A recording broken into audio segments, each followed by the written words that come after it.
श्रावण का पहला सोमवार होता है शिव तत्व का, श्रावण का दूसरा सोमवार होता है देवी तत्व का, मां दुर्गा, मां भवानी।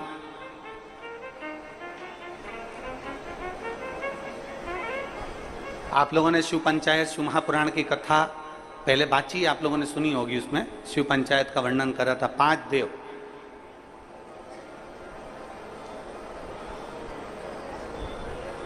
शंकर भगवान, स्वयं पंचदेव में प्रथमता प्राप्त कर कर बैठते। मां दुर्गा, भगवान नारायण शिव पंचायत में, भगवान भास्कर देव और स्वयं भगवान शिव के सुंदर आनंद धारण करने वाले श्री गणेश पंच।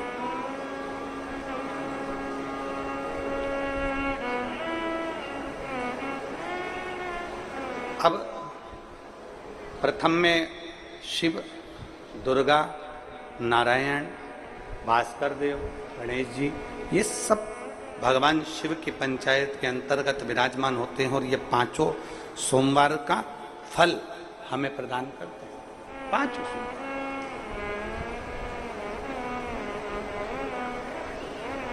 एक एक सोमवार की महत्वता है, एक एक सोमवार का क्रम है। कई माताएं उस क्रम को धारण भी करती हैं, ऐसा नहीं कि कई माताएं नहीं करती हैं, सबका अपना अपना नियम होता है।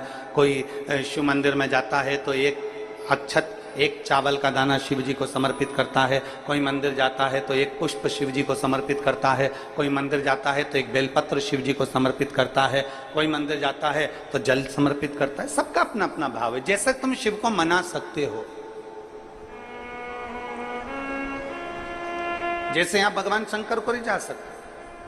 और मेरा निवेदन सभी मेरी जीजियों से, मेरे जीजाओं से, मेरी बेटियों से, बेटाओं से, मेरी माताओं से, श्रावण के महीने के जितने सोमवार रहें, प्रत्येक सोमवार को शंकर जी का अगर मंदिर जा सको तो ठीक है, ना जा सको तो शिखर का दर्शन, और वो भी ना कर सको तो अपने घर में जो शिवलिंग है उस पर 3 बार, 3 छोटा सा लोटा ले लो, बड़ा लोटा ले लो, कैसा भी, 3 बार शिव जी का नाम लेकर 3 बार जल को अवश्य चढ़ाओ। जितने सोमवार पड़े श्रावण के महीने में आप 3 बार, भले 1 लोटा जल है उसी को रोक रोक कर 3 बार चढ़ाओ और 3 बार चढ़ाओ। जैसे शिव मंदिर में 3 ताली का नियम है, सावन महीने में 3 लोटा अर्थात 2 लोटा जल पर रुककर 3 बार अगर जल चढ़ाया जाता है तो ब्रह्मा, विष्णु और महेश उस जल को स्वीकार कर कर तेरे घर का भंडार भर देते।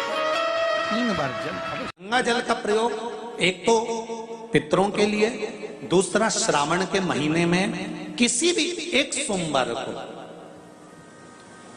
अगर व्यापार नहीं चल रहा है, नौकरी नहीं मिल रही है, तो कोई तकलीफ आ रही है, तो कोई कष्ट आ रहा है, कोई रोग बढ़ रहा है, डॉक्टर से ऐसा लग रहा है कि ये बड़ी बीमारी बताने वाला है, शरीर में कोई गांठ पड़ गई है और वो जांच के लिए गई है, तो बिल्कुल श्रावण के महीने में किसी भी एक सोमवार को गंगा जल लेकर जाइए शिव मंदिर में। शंकर जी के मंदिर में थोड़ा सा गंगा जल नंदी को समर्पित कर कर, थोड़ा अशोक सुंदरी को समर्पित कर कर, थोड़ा गणेश और कार्तिकेय को समर्पित कर कर, थोड़ा सा गंगा जल जया, विषहरा, शामरीबारी, दौतली और देव को समर्पित कर कर, थोड़ा सा गंगा जल शिवलिंग पर समर्पित कर दो। उस गंगा जल को वापिस झेल कर लेकर आओ। 3 दिन तक लगातार उस गंगा जल को पीना प्रारंभ करो। उसके बाद जांच के लिए आप कहीं पर भी जाइए, बाबा कृपा जरूर करेगा, ये निश्चित का।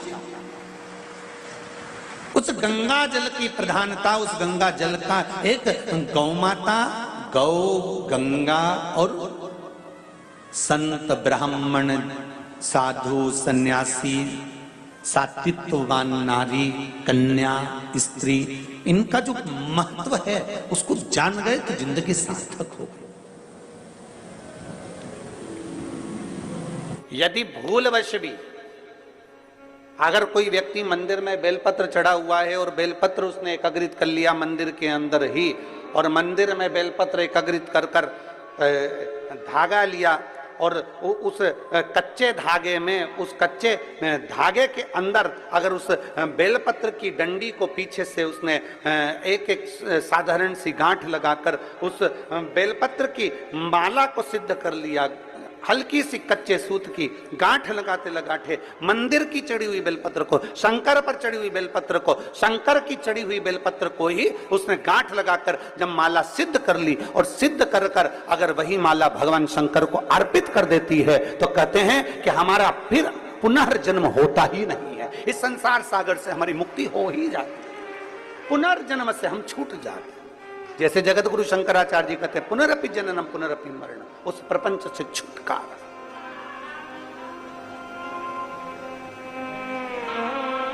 अब कई लोग ऐसे होते हैं कि वो पत्ती में छेद कर देते हैं, नहीं, शिव महापुराण की कथा कहती है चाहे बेलपत्र हो चाहे तुलसी पत्र हो, चाहे बेलपत्र हो चाहे तुलसी पत्र हो, इन दोनों पत्ती के अंदर सुई को नहीं पिरोना चाहिए। बेलपत्र के अंदर भी सुई को नहीं डाला जाता और तुलसी पत्र के अंदर भी सुई को नहीं डाला जाता, दोनों पत्र में।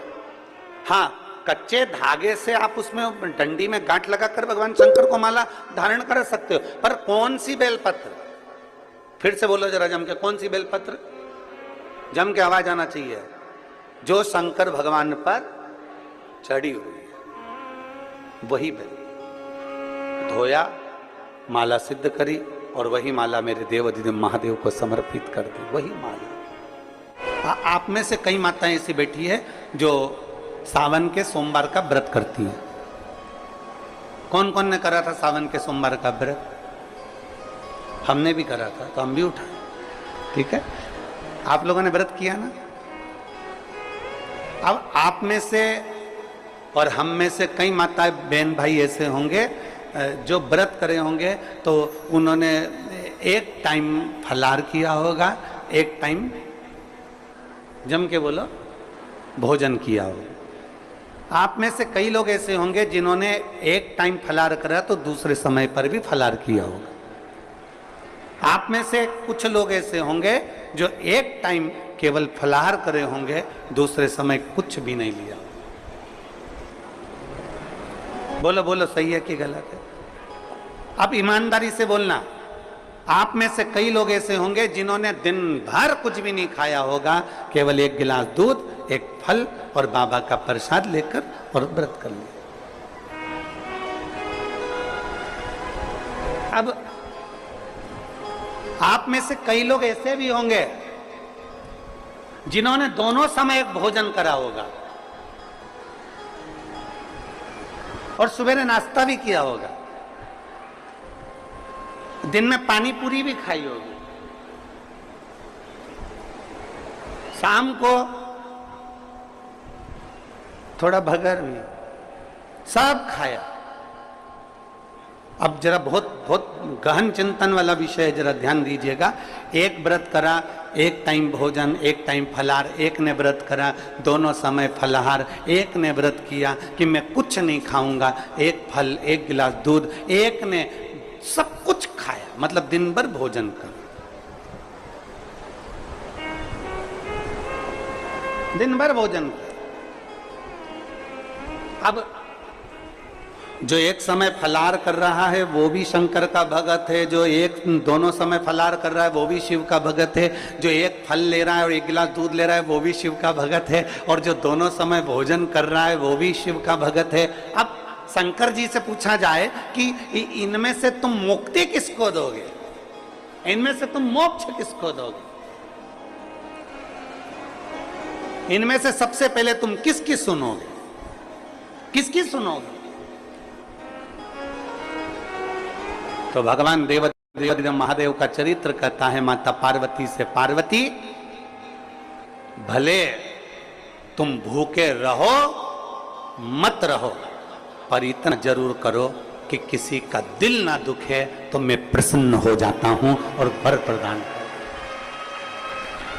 तुमने व्रत किया ना किया, तुमने साधना करी ना करी, तुमने तप किया ना किया, तुमने उपास किया ना किया, पर इतना जरूर करो कि जिस दिन तुम्हारा व्रत, जिस दिन तुम्हारा उपवास है, उस दिन तुम्हारे मुख से अपशब्द ना निकले। जिस दिन तुम्हारा व्रत है उस दिन तुम्हारे मुख से आड़ा टेढ़ा ना निकले। जिस दिन तुम्हारा व्रत है उस दिन तुम अपने पिता, पति और परमात्मा, इन तीन के झूठे बर्तन अवश्य घिसे, अवश्य मांझे।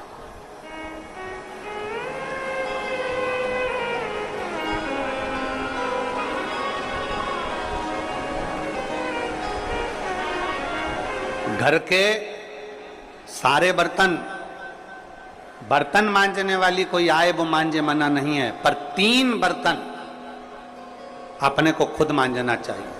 पहले नंबर पर पिता के झूठे बर्तन, दूसरे नंबर पर पति के झूठे बर्तन और तीसरे नंबर पर परमात्मा के झूठे बर्तन हमें स्वयं मांझना चाहिए। हमें स्वयं इन 3 के बर्तन अगर दूसरे मांझते हैं तो आधे से ज्यादा वस्तु पर हक जो बर्तन मांझता है उसका हो जाता है। अब तुम समझ लेना अच्छे से, हम इसको बहुत विस्तार से नहीं कहेंगे। मालूम पड़े पिता के झूठे बर्तन अगर आप मांझ रहे हो, पिता के सामने आप झूठे बर्तन उठा रहे हो, पिता के सामने आप बर्तन लेकर जा रहे हो, पिता के सामने आप उनके बर्तनों को मांझ रहे हो, पिता के सामने आप उनके बर्तन उनके कमरे में उठाने जा रहे हो, पिता के सामने आप उनके झूठे बर्तन लेकर घिस रहे हो, मांझ रहे हो, साफ कर रहे हो, तो पिता आपको देखेंगे तो उनके मन में आएगा मेरी बहू कितनी अच्छी है, देखो सारे बर्तन वो मांझने वाली मांझती है पर मेरा झूठा बर्तन मेरी बहू मांझती है। तो पिता अपनी तिजोरी का माल निकाल के चुपचाप से तुमको दे दे, ये मेरी बहू है। सारे बर्तन दूसरे मांझते हैं पर मेरी बहू मेरे बर्तन मांझती है, मेरी बहू मेरी सेवा करती है, मेरी बहू मेरी चाकरी करती है, मेरी बहू मेरे बर्तन घिसती है। दूसरे नंबर पर पति के बर्तन, पति ने जिस बर्तन में भोजन किया है उसका बर्तन मांझने वाला नहीं, उसके बर्तन पत्नी को मांझना चाहिए। और अगर पति के झूठे बर्तन कोई दूसरा मांझने लगता है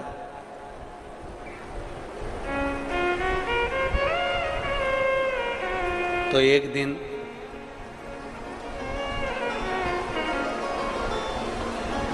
सेठानी नौकरानी और नौकरानी सेठानी हो जाती है। भरोसा नहीं, बहुत सावधानी, बहुत सावधानी। पति के झूठे बर्तन भी पत्नी को मांझना चाहिए।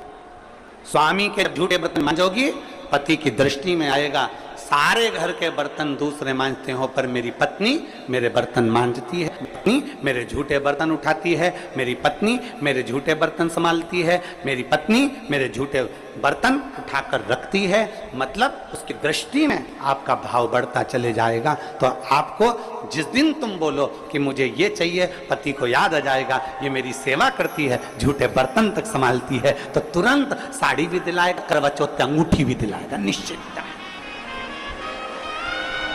एक पिता, एक पति, और तीसरे नंबर पर बोलो, सब बोलो जम के जरा, परमात्मा।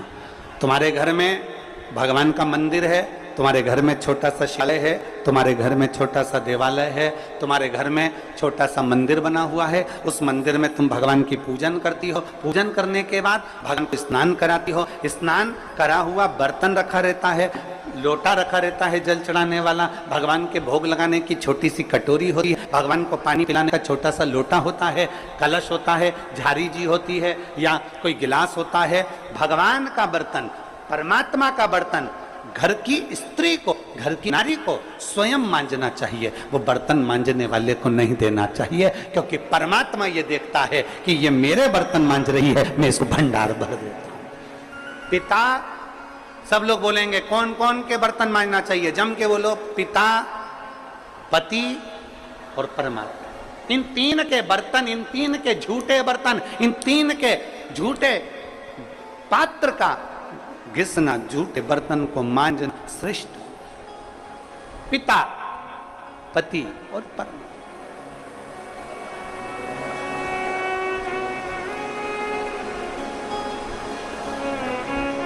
श्रेष्ठ। एक विश्वास अपने भीतर जागृत करिए, और जिस दिन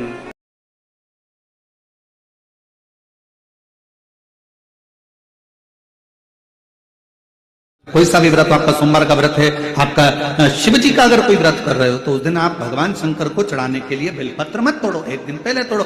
क्यों कहा गया? हमारे शास्त्र क्यों कहते हैं कि पशुपतिनाथ का व्रत कर रहे हो तो बेलपत्र को एक दिन पहले तोड़ना, सोमवार का व्रत कर रहे हो तो बेलपत्र को एक दिन पहले तोड़ना, प्रदोष का व्रत कर रहे हो तो एक दिन पहले बेलपत्र को तोड़ना। एक दिन पहले उस बेलपत्र को क्यों तोड़ा जाता है? जिस दिन हमारा व्रत रहता है उस दिन हम बेलपत्र क्यों नहीं तोड़ सकते? तो हमारा शास्त्र कहता है, शिव महापुराण वर्णन करती है कि जिस बेलपत्र की पूजन आप साल भर में अगर एक दिन भी आपने बेलपत्र को जल चढ़ाया है, एक दिन भी बेलपत्र को नमन करा है, एक दिन भी बेलपत्र के वृक्ष को यदि तुमने पूजा है, साल भर में एक दिन भी आपने अगर बेलपत्र की आराधना करी है, तो आप जब जब सोमवार का व्रत रखती हो, प्रदोष का व्रत रखते हो, आप जब जब शिवरात्रि का व्रत रखते हो, आप जब संकट सोमवार का व्रत रखते हो, पशुपति व्रत रखते हो, तो तुम्हारे उस व्रत को सफल बनाने के लिए बेलपत्र का वृक्ष भी तुम्हारे लिए व्रत रखता है, जिससे तुम्हें उस फल की प्राप्ति।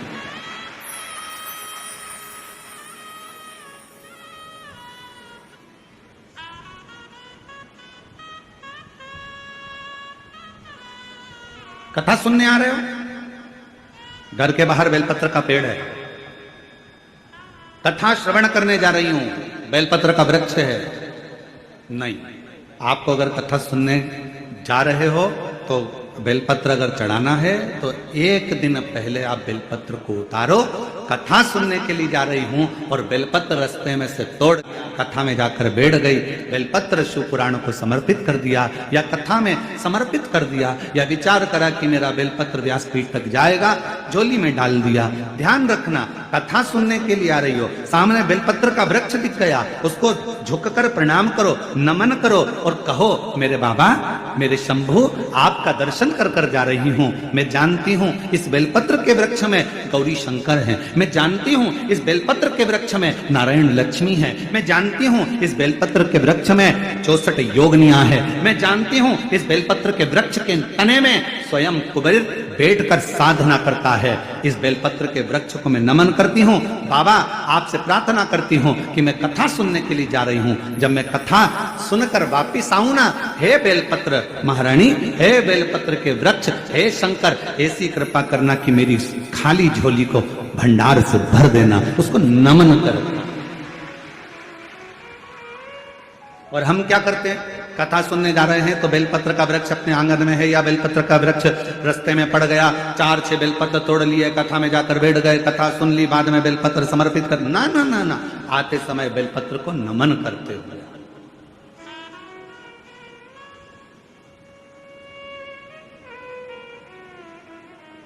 प्रणाम करते हुए, विनय करते हुए।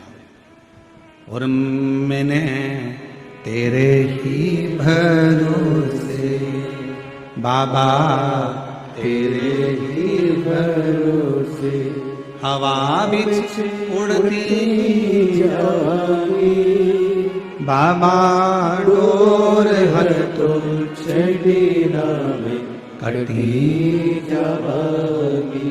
बोले मैं तेरी पत्नी शंभु, मैं तेरी पतंग हवा बिच उड़ती जाऊंगी, बाबा डोर हटो छड़ीना में कटी जाऊंगी। बोले मैं तेरी। आप उसको नमन करिए। कई लोग कहते हैं, गुरुजी हमने पशुपतिनाथ का व्रत किया, हमने 16 सोमवार करे, हमने सोमवार का व्रत करा, हमने प्रदोष करी, हमने बाबा की सोमवारी का व्रत करा, मेरा बाबा मेरा सुनता क्यों नहीं है? हम गलती कर दिए। हम जिस दिन हमारा व्रत था उस दिन हमने बेलपत्र को तोड़ लिया।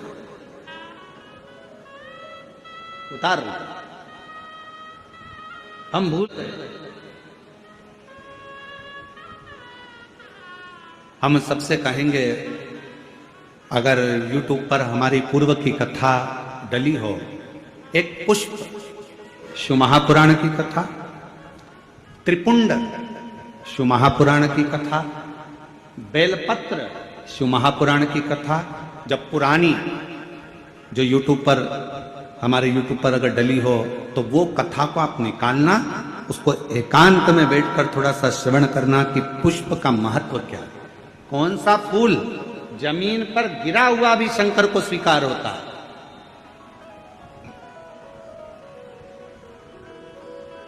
कौन सा पुष्प शिव को किस स्थान पर चढ़ाया जाए। क्यों सोमवार, अष्टमी और ये अन्य जितनी तिथियां होती हैं, अमावस्या, पूर्णिमा, प्रदोष, चतुर्दशी, त्रयोदशी, ऐसा वर्णन उसमें आता है कि इन दिन बेलपत्र को नहीं तोड़ा जाता। अष्टमी, नवमी, ये तिथियां हैं, क्यों नहीं तोड़ा, इसलिए क्या कारण है कि इन तिथियों पर बेलपत्र को नहीं तोड़ा जाता। तो कहा, जब हम रोज बेलपत्र को जल चढ़ाते हैं, शंकर की आराधना करते हैं, तो बेलपत्र के वृक्ष के नीचे बैठकर देवता भी हमारे कल्याण की कामना करते।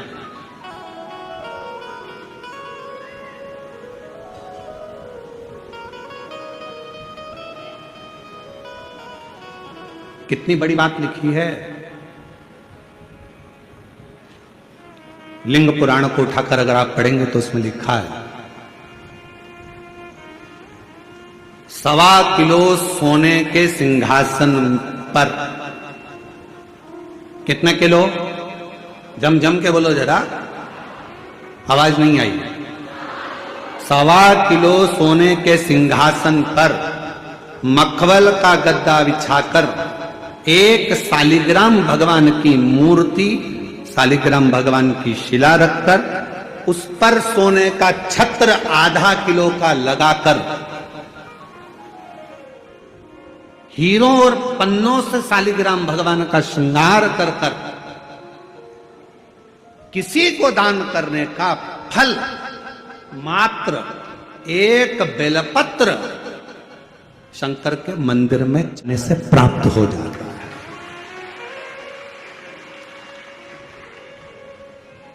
कितने किलो सोने का सिंहासन, बोलो बोलो जम के बोलो जरा। 1.25 किलो। छत्र कितने का? 0.5 किलो।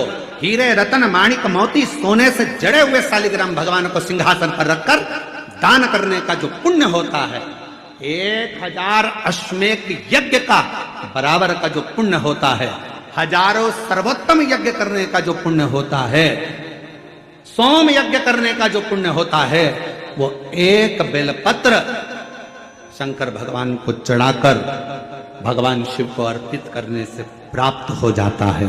और ऐसा यज्ञ का फल मेरा विश्वास करता है, मेरे छत्तीसगढ़ वासियों के लिए, मेरे संपूर्ण देशवासियों के लिए, मेरे संपूर्ण विश्व में रहने वाले शिव भक्तों के लिए, ये मेरा दिल कहता है कि इतना बड़ा दान मेरा मन करता है कि आप सब हफ्ते में कम से कम एक दिन ऐसा आता होगा कि आप भी एक बेलपत्र शंकर को चढ़ाते होगे, तो समझ लेना कि आपने भी अश्वमेध यज्ञ, सोम यज्ञ और स्वर्ण सिंहासन, स्वर्ण छत्र का दान अपने जीवन में कर लिया।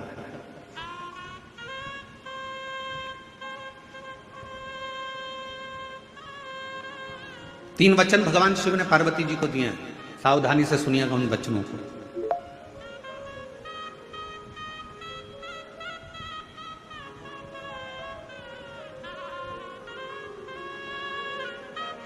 दो वचन तो काशी के हैं और एक वचन अमरनाथ की गुफा का। तीन वचन मेरे भगवान शंकर ने पार्वती जी को दिए हैं, जिसमें से दो वचन काशी के हैं कि काशी में शंकर भगवान से पार्वती जी कहती हैं, जिस पति पत्नी में आपस में झगड़ा हो उसमें प्रेम बढ़े, ये वचन दीजिए। शिव जी ने वचन दिया, पति पत्नी अगर झगड़ा करेंगे तो उनमें आपस में प्रेम बढ़ेगा, झगड़ा करने के बाद प्रेम बढ़ता है, स्नेह बढ़ता है। दूसरा वचन दीजिए, काशी में अगर कोई मरेगा तो उसको गुरु मंत्र तुम्हें देना पड़ेगा, तारण मंत्र तुमको देना पड़ेगा। शंकर भगवान ने वचन दिया कि काशी के अंदर अगर कोई मरेगा तो उसको तारण मंत्र में दूंगा, तारक मंत्र में दूंगा। और अमरनाथ की गुफा में तीसरे नंबर का वचन भगवान शंकर ने दिया, शिव जी ने दिया। बाबा, जग कल्याण के लिए एक वचन चाहिए। क्या? भूल से भी अगर कोई एक बेलपत्र का स्पर्श मात्र कर ले, स्पर्श मात्र कर ले, अगर भूल से भी अगर कोई बेलपत्र को छू ले या बेलपत्र का स्पर्श कर कर आपकी आराधना में या किसी को दान में दे दे, तो वो संसार सागर में दूसरी बार जन्म ना ले, वो आपके धाम में जाकर विराजमान। वचन दीजिए कि जननम पुनरपि मरणम के प्रपंच से छुड़ा देता है एक बेलपत्र का पौधा।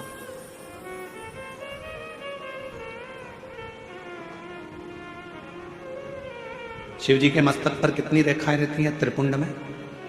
आवाज दो, आवाज नहीं आई। 3 एक 3 रेखा मेरे भगवान शंकर के मस्तक पर है। उन 3 रेखाओं में एक एक रेखा में 9 देवता विराजमान।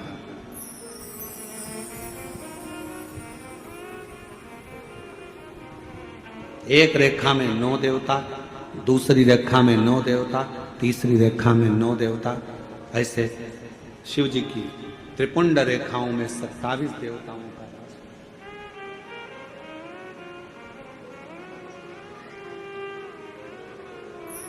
पूरे एक त्रिपुंड में।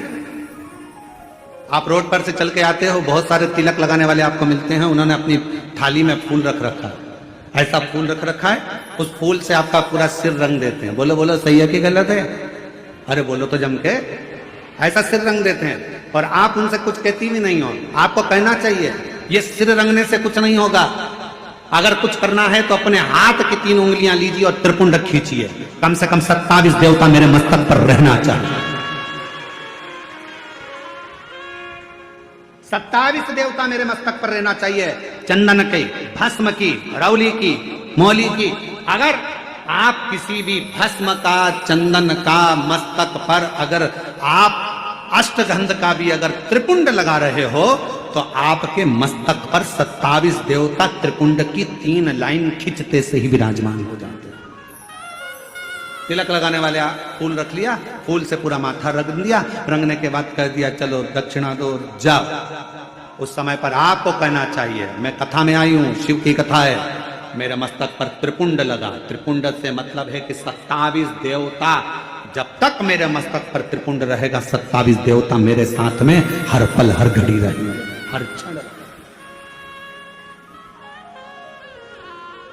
पर हम नहीं बोल पाते। उन्होंने लिया फूल से रंग दिया, नहीं नहीं नहीं, हमको त्रिपुंड लगाइए, हमारे मस्तक पर त्रिपुंड होना चाहिए।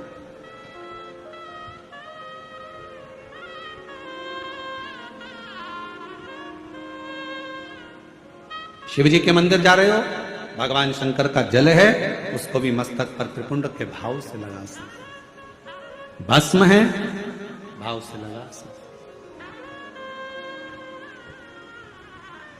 और यदि कुछ भी ना लगा सको तो फिर एक काम करो, शंकर के मंदिर में जब जाओ, झुककर जब प्रणाम करो तो अपना मस्तक शिव के चरणों में झुककर प्रणाम करोगे तो जो शिव भक्त आएंगे उनके चरण की रज आपके जब मस्तक पर लगेगी तो आपका कल्याण कर देगी, आपका उद्धार कर देगी, कल्याण कर देगी।